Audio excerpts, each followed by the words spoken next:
The second one that we mentioned is prejudice.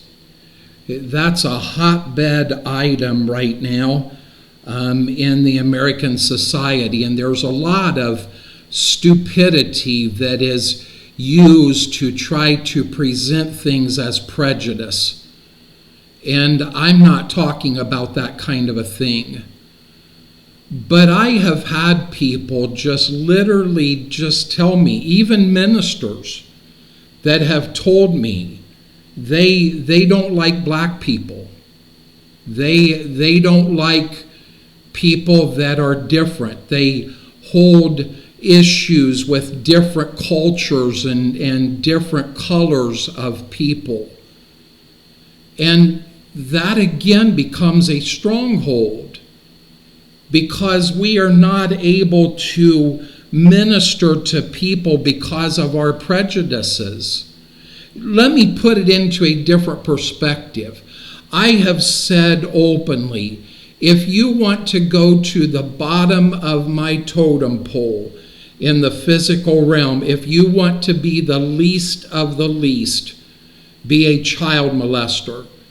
To me, there is nothing lower than that. And there have been times that in ministry, I have had to deal with child molesters. And that wasn't easy for me. That wasn't easy for me to set aside that prejudice that I have, because to do that would cause me to look from a different perspective than my own. So see how I hate it when I turn the cannons towards myself instead of being able to just speak towards you. But the reality is that God does not want us walking around refusing to minister to anyone for any reason. It is up to Him to see the results. That's between the person and God to see the results. That isn't my concern.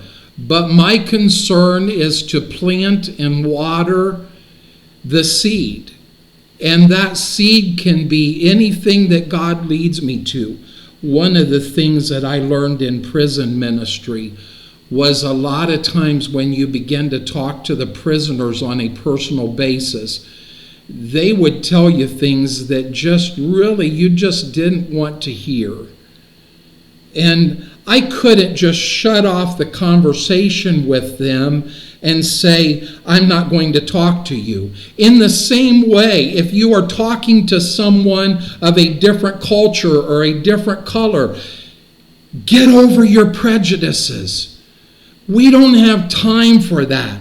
It's time for us to begin to realize that we are all people created by God, and there is silliness when we put these divisions between us and allow that to become a stronghold in our spiritual lives.